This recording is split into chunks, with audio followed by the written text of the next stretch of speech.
Welcome, everybody, and welcome to all those who are seeing this later on the library website. And live, we're a small group here tonight.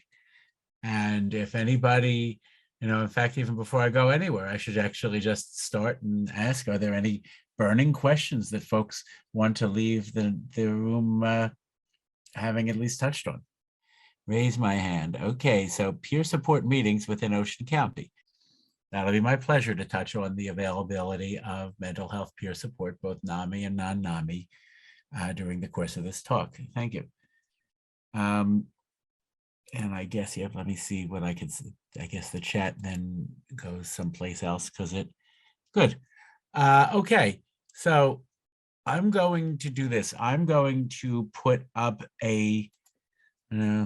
I did not actually prepare a fancy PowerPoint for tonight's talk because when I present, I find that for a small audience, especially, PowerPoint just kind of separates the room and the members. So, my outline, if you're handy at it, you can keep my little outline on one side of your screen. You can see me or even choose to see each other on the other side of the screen, and we can take it from there. So let's see. Yes, I've been active in local and state NAMI. So I'm going to start by talking a little bit about me and talk more about NAMI. I've been active in local and statewide NAMI affairs now for going on a quarter century. Had the pleasure to meet a lot of people, learn a lot of things, turned semi-professional at some point in my career, realized that I couldn't make a living in mental health, which wasn't news to me before I started that journey, but so be it. I work with the local affiliates of our association, the National Alliance on Mental Illness, throughout the state. I'm actually, as we're talking in this room, remembering some of the first out of my home county has been Monmouth County. My wife and I spent all but the last 7 years of our adult lives in Monmouth County. But one of the first things I did out of county was working on a learning collaborative around wellness, pulled together by our then NAMI Ocean County president, Muriel Levine. We used to spend one Sunday a month in her rec room.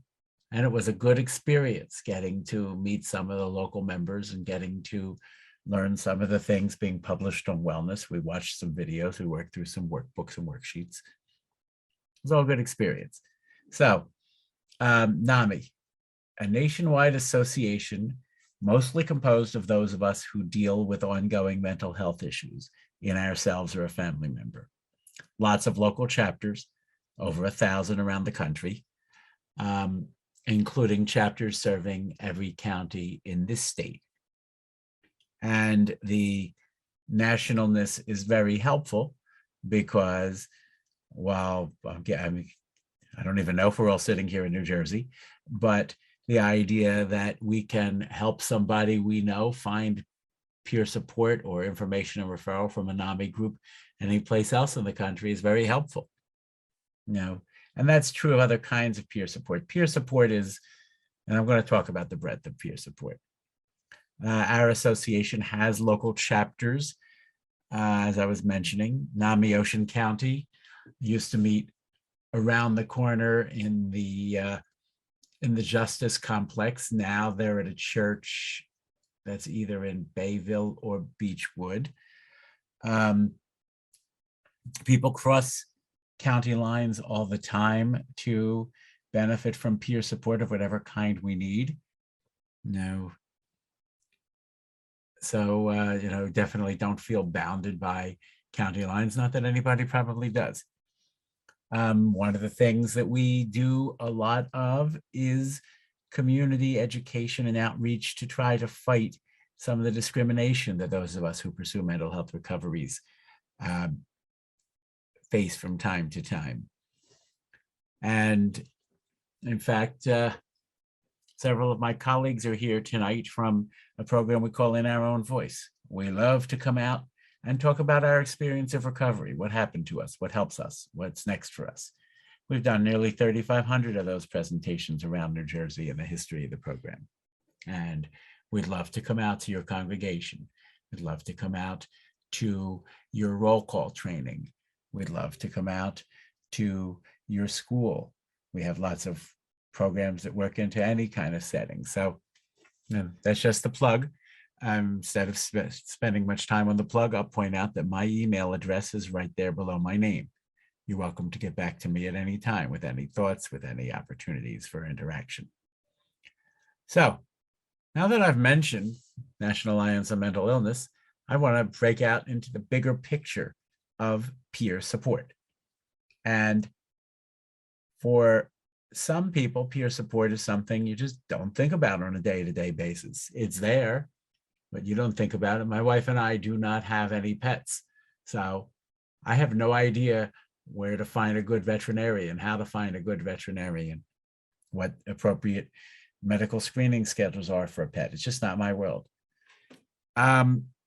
So at a point right before we went into isolation with COVID, a good estimate was that there are 6,000 peer support groups meeting in New Jersey on a regular basis. The largest majority of them are the groups of Alcoholics Anonymous, Narcotics Anonymous, and their family groups, Al-Anon and Nar-Anon. Probably over half, a little bit over half is a good guess, of those 6,000 groups are AA, NA, and associated meetings. Those fellowships have loaned their structures to many other support groups, since AA was founded in the 1930s. People go to Debtors Anonymous meetings, or Food Addicts Anonymous meetings, or Sex Addicts Anonymous meetings. There's a pediatrician in Somerville who has tried unsuccessfully to launch New Jersey's first chapter of Workaholics Anonymous. Unfortunately, nobody came to the meetings. But lots of support groups are in existence in the world that are not in the 12-step format. I'll tell you a support group resource for which large portions of the population turn, which is bereavement. Sorry, it's not news to anybody here. Almost all of us will experience in our adult lives multiple episodes of losing someone we care about. And you can turn to a bereavement meeting. You can contact our self-help group clearinghouse and find a bereavement meeting. Phone number of the self-help group clearinghouse is 800-367-6274, or it's at www.njgroups.org.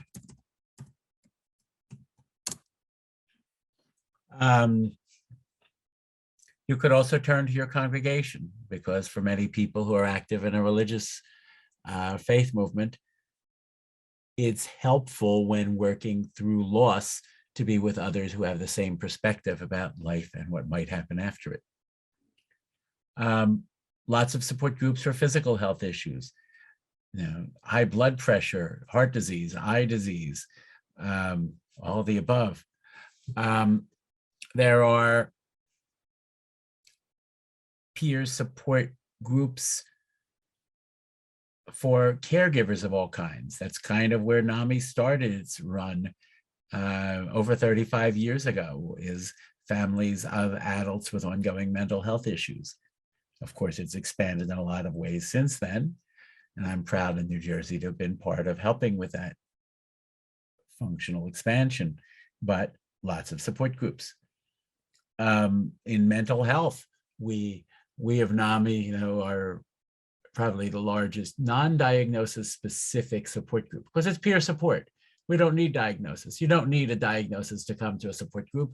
You need to be interested in coming to a room and getting one of the 4 or 5 benefits that come or as many as you like, of the 4 or 5 benefits that come from attending a support group. Number one, you get practical advice from your peers. You might ask about a local service. Hell has a nice travel brochure, but when you come to a group, people can tell you what it is. You can ask about a particular treatment provider. What has it been worth to people in the room? You will get empathy from your peers. People understand and identify with each other. That's the dictionary definition of empathy. You will get a place where you can share comfortably. You don't necessarily walk up to the water cooler in the office and say, things are very frustrating yesterday, and I pretty much started banging my head again. That's not office water cooler conversation, but it's okay in a support group. Other people get it. You often see modeling, and that happens certainly in mental health, and it's really a centerpiece of how AA and associated 12-step groups work. You're seeing how other people ride out the challenges that occur to their sobriety. But you get this, I can see how this person manages to keep their head above water even in tough times. They can do it, I can do it. Might learn very specific practical advice. In practically every meeting I attend, somebody has something where they pop a resource in the chat. So these are all the things you can expect in any peer support group. And I was mentioning, so NAMI Ocean County has meetings south of Toms River.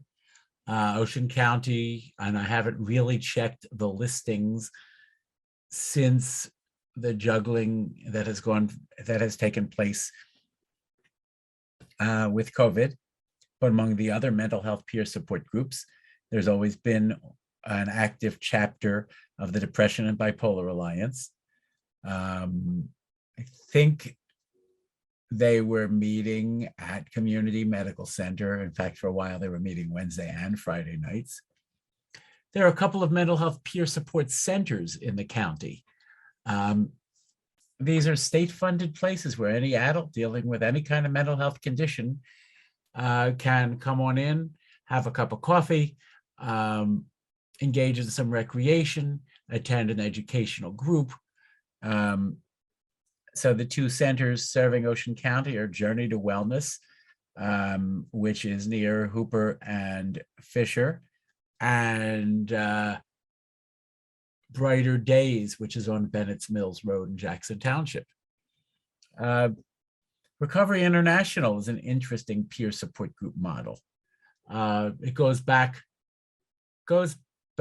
almost as far as AA. It's one of the oldest peer support models in existence. And it's very much based on, you have to change the way you act. And it is a little bit, hey, you got to do this kind of descriptive, prescriptive. And some people don't like that. But I think for the longest time, and I haven't checked to see what's happened post-COVID, but for the longest time, they were meeting over at Toms River Presbyterian at Hooper and Chestnut on a weekly basis. I'm pretty sure there's a chapter of Obsessive Compulsives Anonymous meeting in Ocean County, a national model. And for those for whom it's more convenient, there's been a very strong OCA group meeting in Howell Township going back to late in the 20th century. So lots of peer support just in mental health, which is the world I know. And certainly no reason to assume that Ocean County has any less than any other place with respect to bereavement groups, with respect to 12-step meetings. In Monmouth County, which, as I said, have served for the longest time, pre-COVID, we had 150 AA meetings every week. So we have a couple of AA clubhouses within the county, places where there's meetings every day of the year. So knowing that peer support is out there is helpful. It might be helpful for you today or tomorrow, or however long to tomorrow. And it might be helpful for somebody you know. They might be experiencing a challenge. Nowadays, with online meetings becoming the norm, it provides the opportunity for specialized meetings. You're not going to find a New Jersey quorum, a decent crowd of people for a maple syrup urine disease meeting. But there probably are online MSUD support groups nowadays somewhere in this country, which you can zoom into if that's something helpful for you. So I mentioned the breadth of peer support. There's also, I just want to mention one other thing, is that peer support, there's a whole movement of those of us who work in the field of mental health and have our own recoveries to disclose. We're peer providers. And there is a small network of respite houses, places where people can go for peer support to avert a crisis and avoid a hospital stay. And one of them is in Toms River, one of the 5 respites in the state. So again, that's something if somebody you know has having a crisis, maybe they're not a hospital fan, maybe they're not much of a medicine user. And every floor of the hospital is pretty pro-medication, but they could come to Crosswind's house and have a stay that's more characterized by crisis through the lens of wellness than it is by a medical flavor. So I want you to move. Any thoughts or questions about peer support and the big picture of it before I move into wellness as an arching topic? Okay. Wow, we've wowed them all. Or you're putting stuff in the chat and I can't see the chat because it's hidden behind my screens. Okay. Let's see. So far, nothing in the chat, Jay, but I'll let you know if anything pops up. I see. I was able to move my box and see myself. Cool. Thanks. Okay, so let's talk about wellness. And to use a quote it's not exactly clear to whom it's attributed, but there are some sources that say that Malcolm X uttered it. When you change I to we, even illness becomes wellness.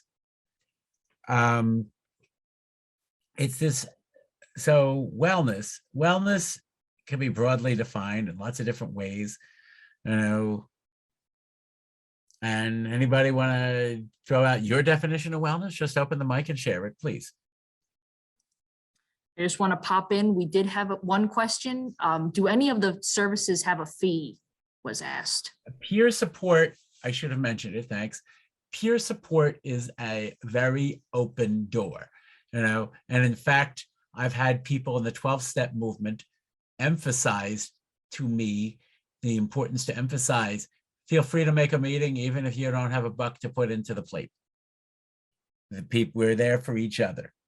The peer support centers that the state funds, as well as the respite houses, while the respite can charge Medicaid under some circumstances, again, it's set up on a sliding scale. And the peer support centers get no fee. NAMI support groups are open door, and you don't have to be a member to attend. So in general, peer support, true peer support, is free. So anybody on a definition on what wellness means to you? And there are no wrong answers. Sharon? Hey, Jay, nice to see you. Wellness to me is what I learned in AA meetings. It's physical, emotional, mental, and spiritual health. Okay, so it's multidimensional, and it's about body, mind, spirit, and we've all seen a lot of those. Any other thoughts? Yeah, I do. Please. It's taking care of you and learning to change old patterns. For me, that's what I'm doing now. It's a process. So wellness is important. It's a necessity when you have old patterns to clear. I hope that makes sense. It makes sense to me, because that's exactly, and in fact, that's one of the things we talk about when we talk about wellness is how do we build healthy habits and routines How do we adopt the habits that are going to help us stay well in all of our different boxes? And how do we adapt them? You know, every one of us has adapted over the last 23 months, and an infinite number of our routines have changed. Plus, you know, I can tell you definitively that every person in this room is a day older than you were yesterday. And that's the secret to my success, is telling people the obvious. Seriously, we make changes as our bodies age, as our life circumstances age, as our financial circumstances change. So getting those habits and adapting is a critical ingredient. Thank you, Shanna. So one of the, sometimes you'll see this graphic.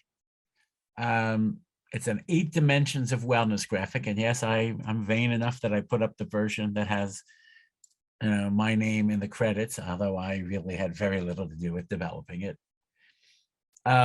It's this idea, not meaning that any of these particular 8 spheres, how they're arranged isn't very important, but it's the idea that we live our lives in at least 8 different spheres: physical, intellectual, social, spiritual, mental, emotional, environmental, occupational, and financial.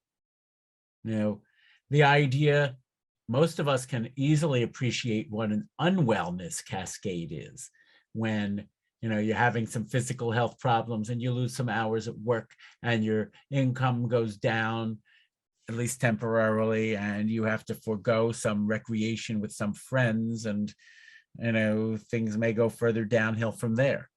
So there are also wellness upward cascades where, to use an expression that was probably old when I was born 64 years ago, a rising tide raises all boats. Whereas you're doing well in one aspect of your life, you start doing well in other aspects.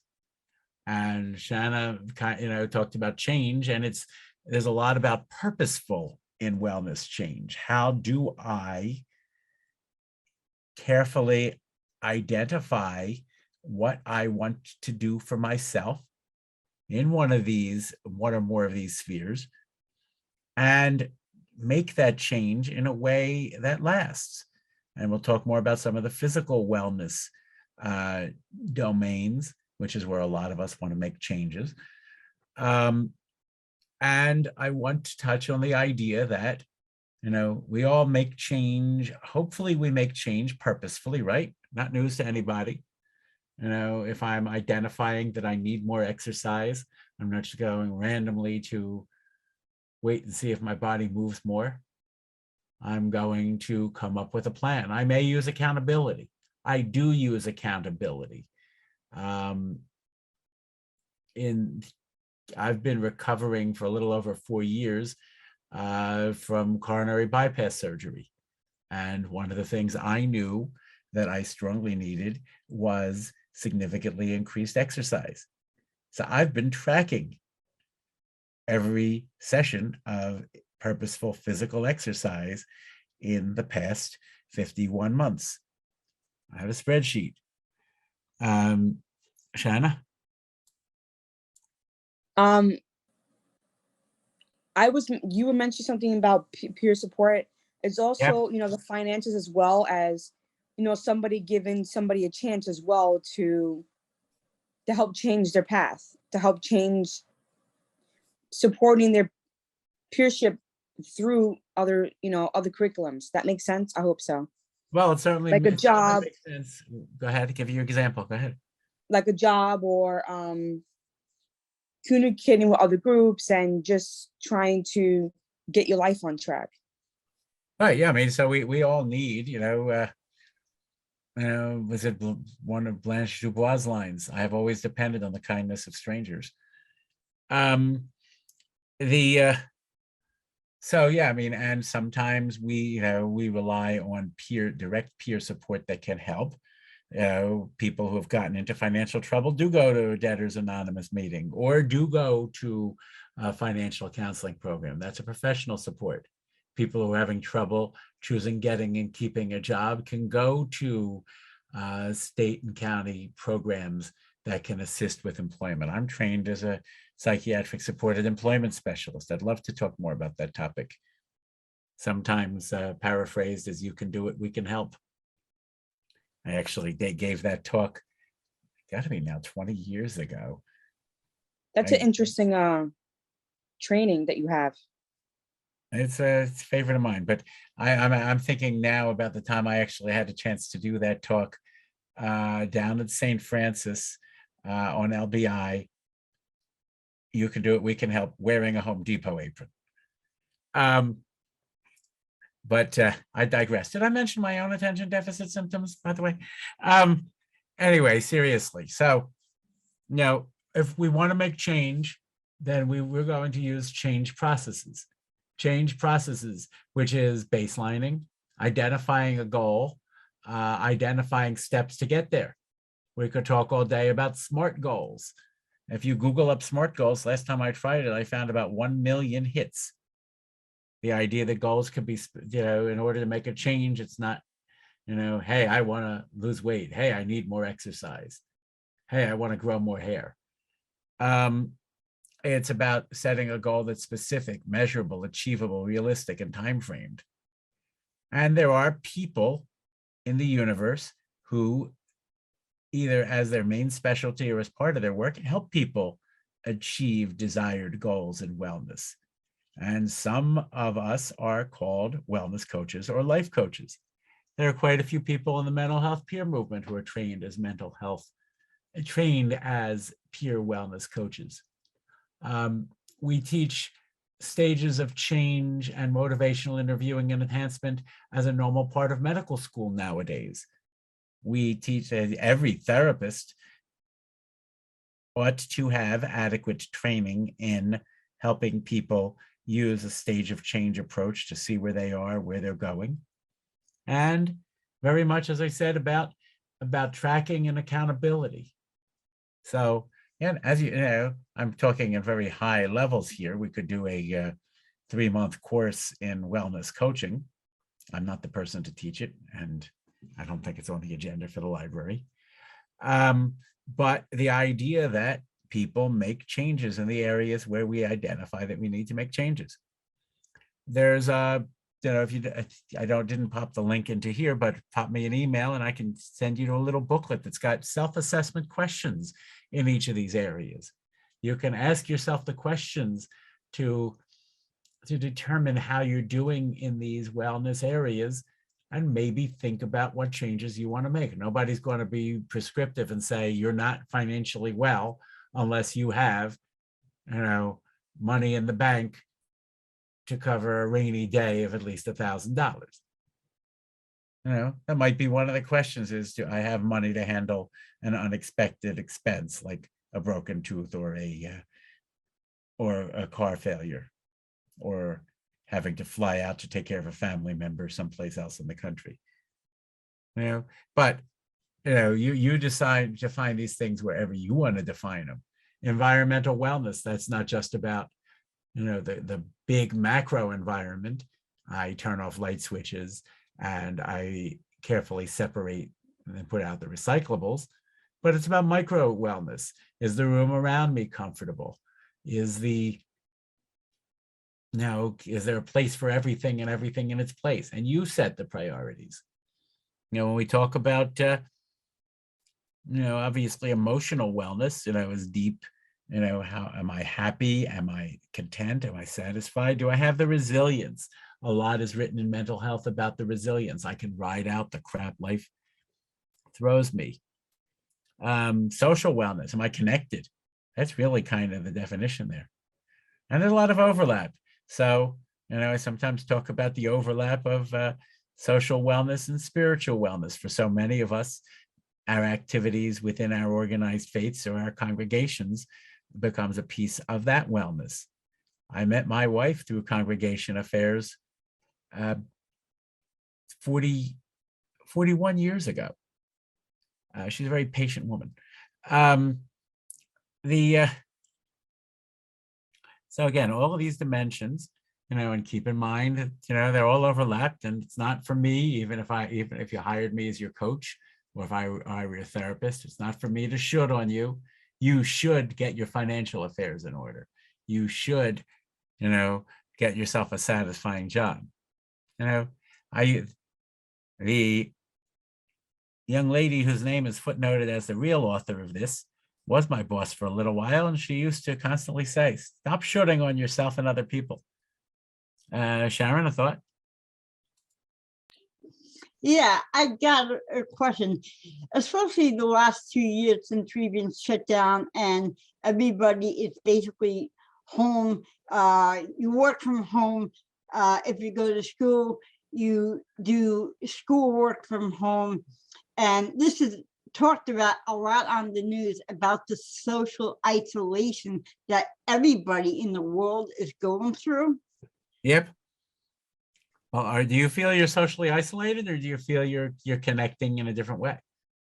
With me, with the maker of this app called Zoom, the last 2 years, I've been on so many Zoom meetings between AA, meditations, NAMI New Jersey, NAMI National, NAMI Bergen County.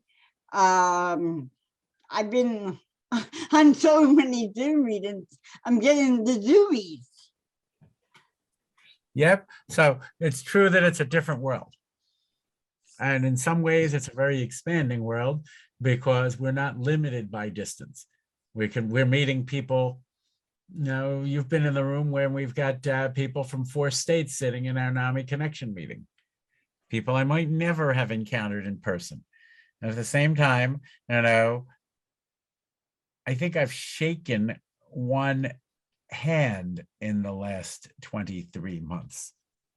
I was shocked as crap, but one of my doctors reached out his hand and I shook it.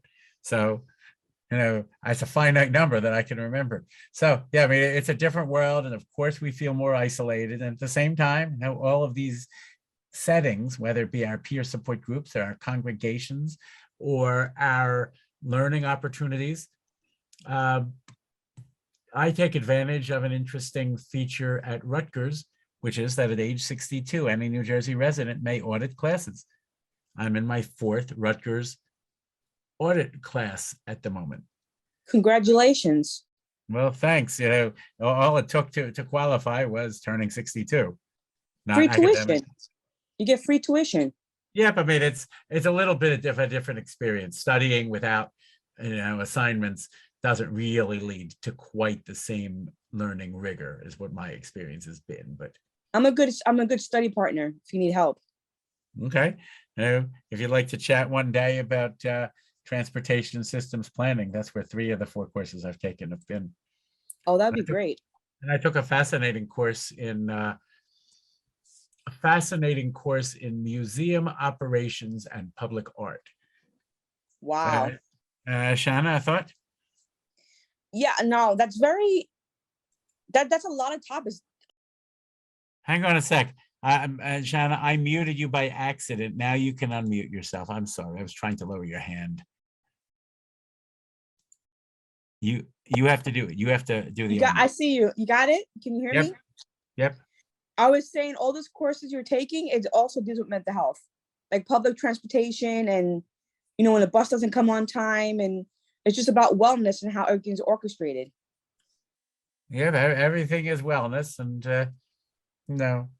it's an interesting journey. I usually find that my intellectual health is stronger than my other dimensions. Oh, I agree, 100%. But that's me, and that if my body craps out, I could have the best shaped brain on the planet. It's not going to help much, is it? Yeah. It goes back, I think that when Horace or Juvenal, writing before the time of Jesus, talked about a sound mind and a sound body, mens sana and corpora sano. So probably wasn't a new idea at that time. So a couple of thoughts about wellness.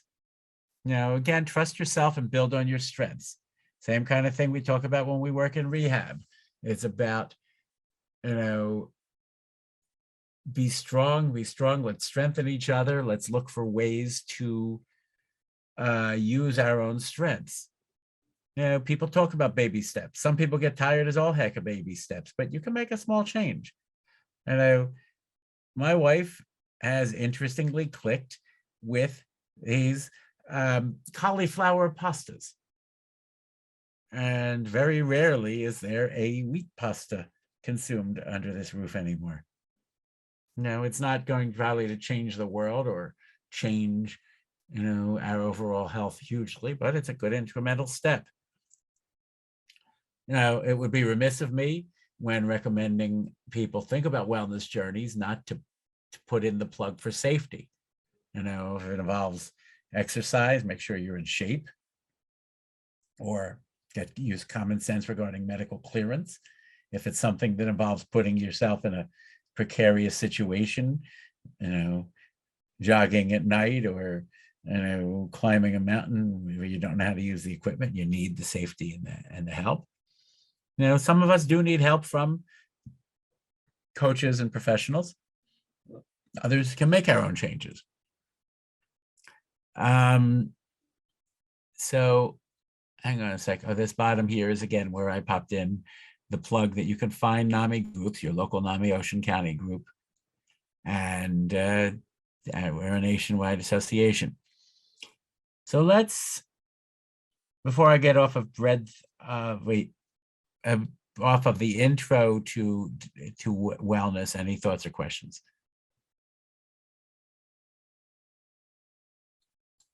So let's move into physical wellness.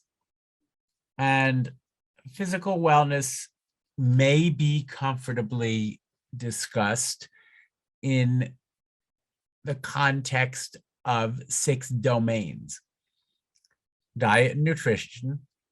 And the example I use here is the My Plate model. It's as good as any. And if you need help with diet and nutrition, get it. Anybody who deals with a chronic health condition or any health condition directly impacted by what they eat may want the services of a dietitian or nutritionist. They're good at change. They're good at meeting people where they're at and giving them the information to make the changes. In addition to food, we know we all put lots of things in our bodies. We all take in substances, and we're not going to get down the complicated path of, you know, if it comes on a prescription, it's good. If it, you know, gets bought in a back alley, it's bad. If it used to be bought in a back alley, but now you can buy it at a dispensary, now it must be good, even though it used to be bad. But if you're under 18, it's still bad. You know, be a good conversation someday. But bottom line, sometimes I'll do a talk with anybody here remember Sam's? Fascinating clothing store chain. Yep, do you remember the slogan, Jennifer? You can unmute. I know Marcy always said it. Marcy was the daughter. Yep. I can't remember the slogan. Okay, anybody? An educated consumer is our best customer. Sure. You know, and I've been known to do a talk with a picture of Cy Sims in the PowerPoint. That anyway, yeah, I mean, so when it comes to what we put in our bodies, whether it's food and other stuff, knowledge is power. So we could talk all day about exercise. You know, there's all kinds of discussions about how much exercise people need. You know, a lot of decent sources recommend intentional exercise at a level that raises your heart rate to, I guess, 90% of THR, 3 to 5 times a week for 45 minutes to an hour. No, we don't have a walk September 28th in Seaside. I'm hoping we will be in Seaside having our walk. We've been virtual for the last 2 years. But if we have it, please come walk with us. So again, taking up exercise. I love seeing older people exercise. Older people as opposed to me.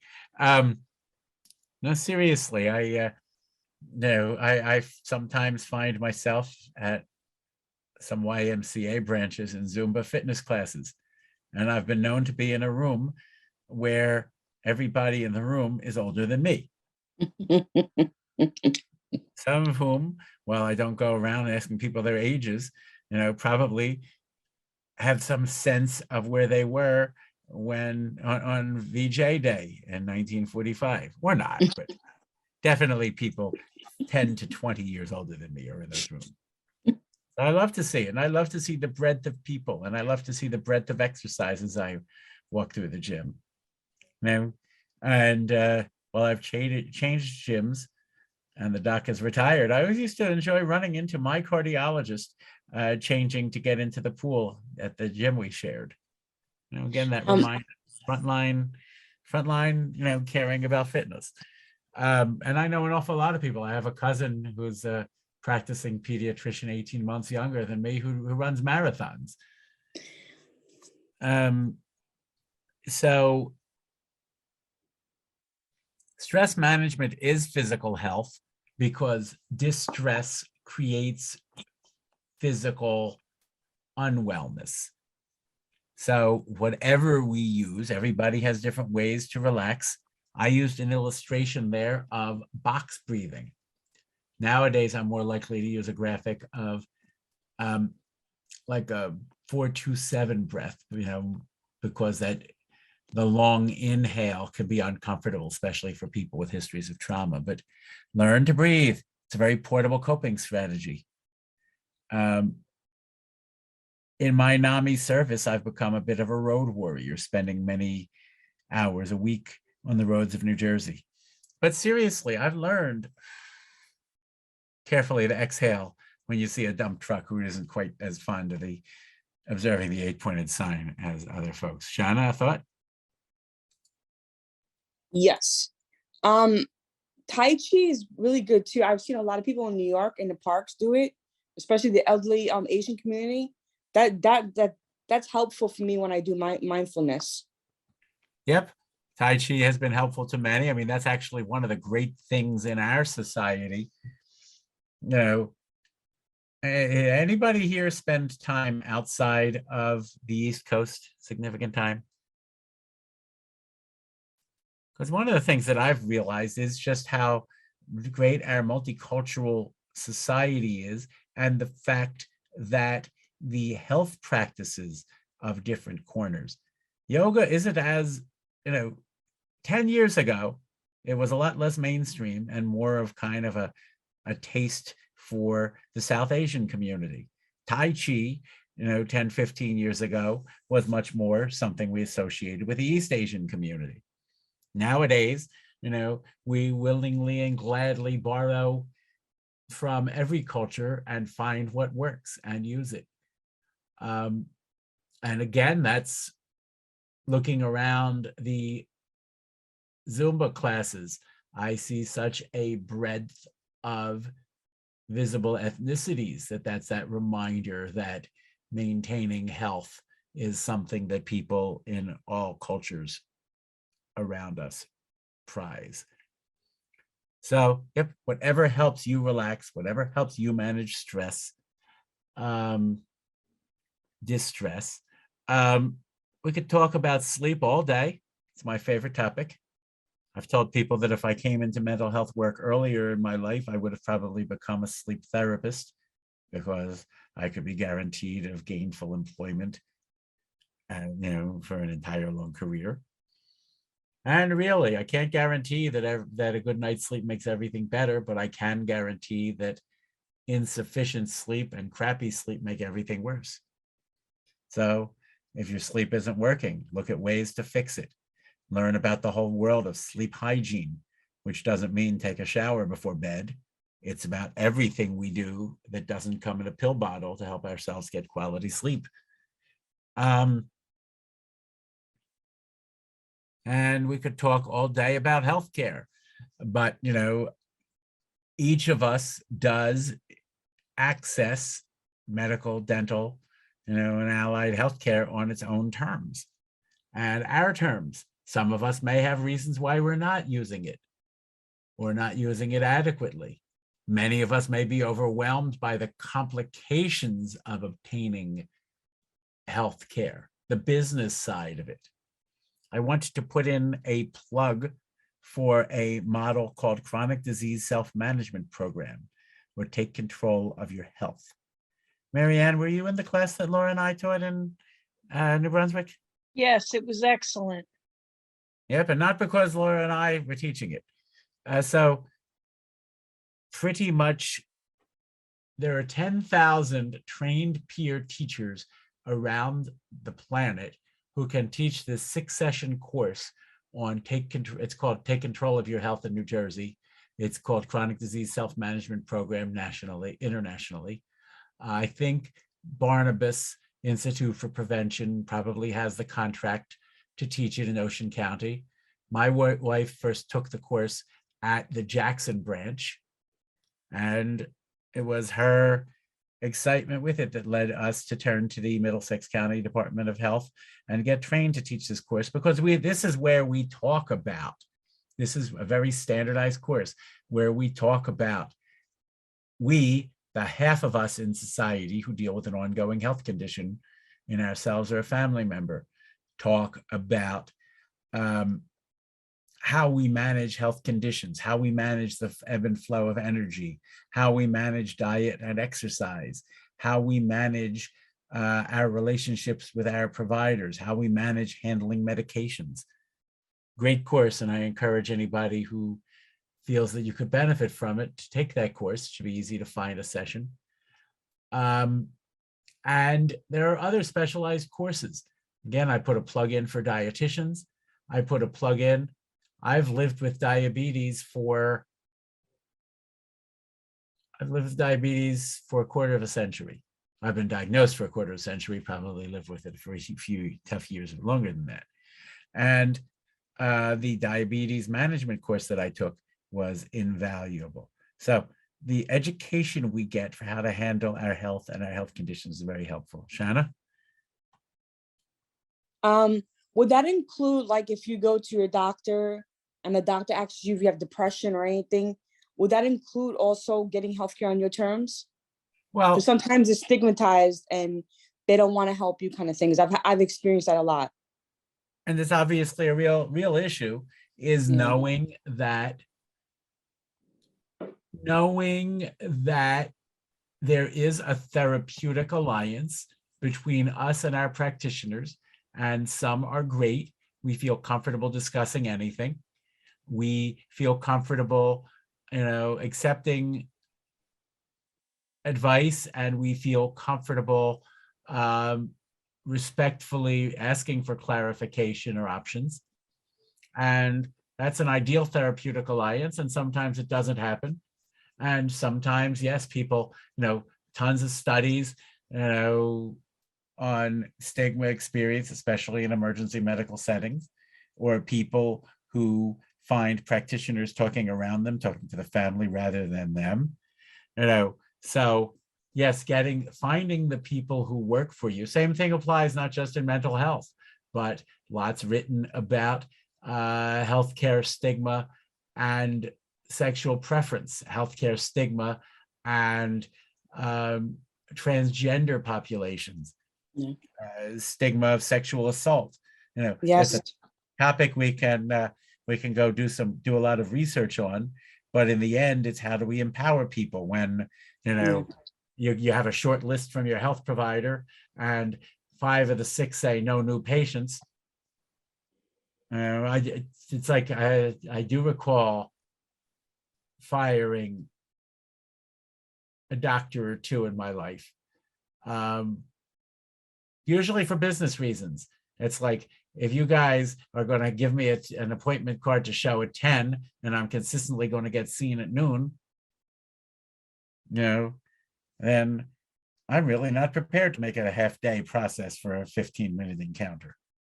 On the other hand, if I had an acute condition and really needed a subspecialist, I would sit on the roof until called into the waiting room. So, there's no hard and fast answers. But yeah, being aware of how that alliance evolves, it's also interesting thing. You can think about yourself and think about other people, how far some people will go to stick to the doctors they know and trust. So as I said, getting healthcare on our terms is important. If we've had experiences of trauma, we might not be very amenable to healthcare procedures that place us in exposed positions, or we might not, might be oblique issues, like we may not want to open our mouths for somebody to stick their hands in them. We talk sometimes in our groups about things like, how do I make choices? What are the ways I can make things that bug me about healthcare work as well as possible? So I mentioned chronic disease self-management program. I mentioned 8 dimensions of wellness. I mentioned 6 physical wellness domains. I talked about the breadth of peer support. And let's just, so I want to view the gallery. I know what my picture looks like. And we'll just open it for thoughts and questions. I have a question. Go ahead, Do please. you have any idea of any low cost access to nutritionist or dietitian? My insurance doesn't cover it since I'm no longer diabetic. I So- lost weight, so I'm not diabetic anymore. Talk about a paradox. So a couple of things come to mind. And one of them, my wife's first encounter with was around the corner from you. The free dietitian at ShopRite. Seriously, they don't do a lot of one-on-one. Hospital services are always, so accessing healthcare. There are things that, sometimes take that advocacy, like a chronic health condition. Using multiple medications that have a risk of iatrogenesis, of causing harm, could be considered a chronic health condition. So if you use multiple medications, you may qualify for the help of a dietitian. Sometimes it takes a primary doc being able to go to bat.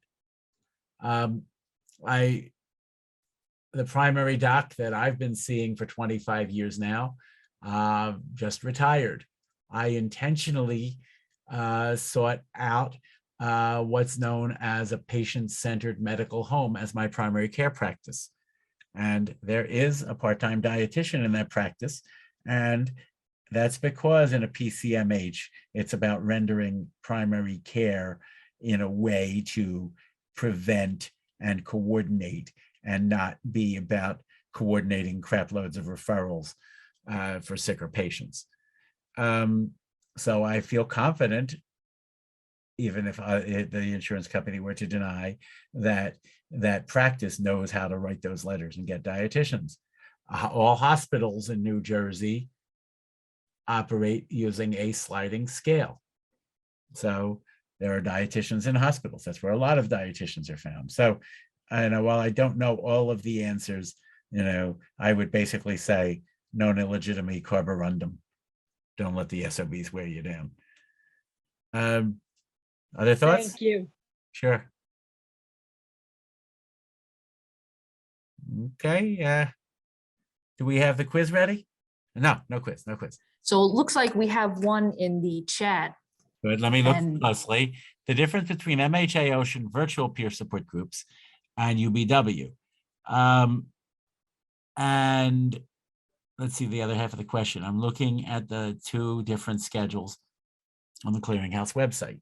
So assuming the Clearinghouse website is correct, which hopefully it is, because the MHA has the grant to run the peer support center, has the grant to run the virtual peer support center, and they also have the grant to maintain the self-help group Clearinghouse. I don't honestly know the difference. There are 2 agencies. There's about 27 peer support centers in the state. There are 2 agencies that have the grants to run 24 of the 27, I think. So MHA New Jersey and its affiliates have about 5. Collaborative support programs have all but 2 of the others. So they obviously, all the centers have changed their operations a little bit, going into remote and then partially in person. And part of the idea of UBW was to, why should you have 4 people who are members of a center in Toms River and 3 people who are members of a center virtually across Atlantic County and 5 people who are members of a center in Elizabeth, each sit in little meetings, when you can pull those resources together and have robust meetings, even on unique and specialized topics. So, as I said, I don't know the specific, which schedule is right, but it's certainly worth investing in a quick inquiry. Good question, thanks.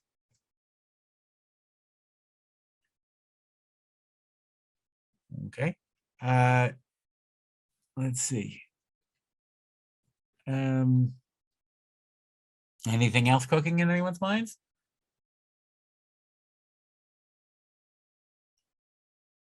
Well, I thank everybody for hanging in. Questions always bring plenty of chances to think and learn. Thank you so I much. did send Jay. you, Oh, sorry. no, you're totally fine. You go ahead. Yeah, I it's did done. I send you saw an your email, email. Jay. I Yep. did send you an email about something. Yep, I see it. We live multiply connected nowadays, don't we?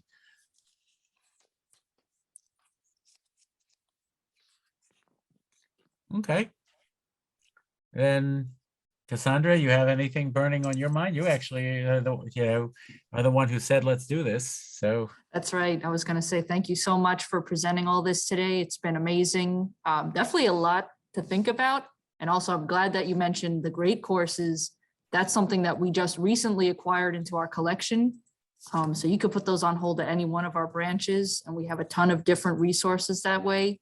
Another thing is, I didn't mention great courses, but yeah, so you guys, no, those are a great chance to learn about something. Yeah, the world is full of fascinating learning opportunities, fascinating senior learning opportunities.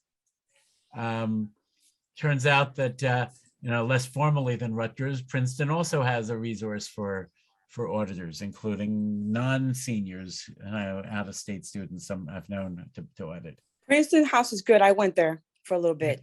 I'm referring to Princeton, the university. Oh, okay. Sorry.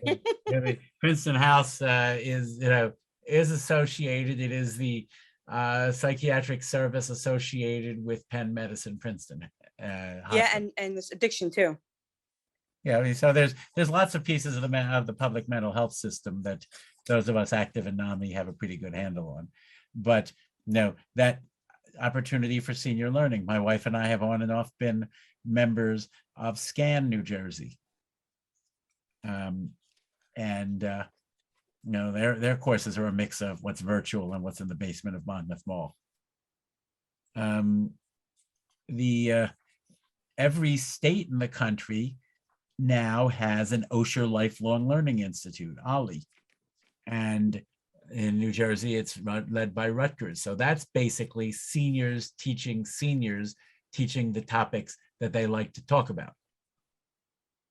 It's not academic content, although you never know, what was it once? It was like the history of klezmer being taught by a retired English professor and a retired librarian. You never know who's teaching what. It's what they feel like teaching. So yeah, I mean, I encourage people, at all points in life to learn about your opportunities to learn. Question. I remember, I think you said this in the email. Do you just pick topics and you create it and you discuss it with peers? For support groups or for? Yeah, for peer support groups. And in NAMI, our peer support groups never have a predefined topic.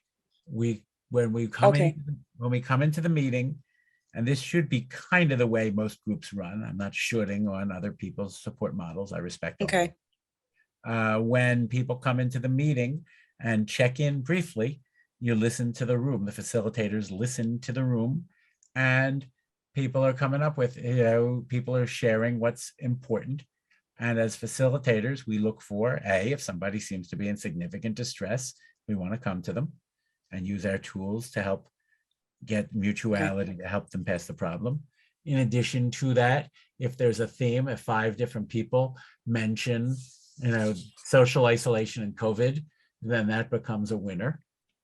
In addition, there's a little bit of rotation of topics. If we've come to the topic of anxiety around medical care 2 of the last 5 meetings, we're probably not going to make that a high priority. So it's a little bit of an art. Other groups may actually announce, tonight we're going to focus the meeting on trichotillomania, compulsive hair pulling. That would be outside of what NAMI does. And by the way, you can tell that was one of my symptoms when I was younger. Anyway, so seriously, other groups, many groups have other different structures. Alcoholics Anonymous has a fascinating variety, a heterogeneity. You can have meetings on the big book and meetings on particular steps and meetings, that are for a particular gender preference and meetings for members of a particular gender. And it works in AA because of thousands of meetings around. So again, every model is worth exploring. At each instance of a meeting, the connection meeting run by NAMI Ocean County and Beechwood may feel very different than the meeting that I lead once a month in Neptune, which does feel a little different than the meeting I lead once a month in Colts Neck, et cetera, et cetera. So get a sense, shop around, get a sense how meetings feel. As I said, it's a fascinating topic. I'd love to chat all night, except my lovely wife hasn't had dinner yet, so. Well, thank you so much again, Jay. This has been an amazing you. program. We really appreciate it. Support public libraries. Like, share, and subscribe for more great videos.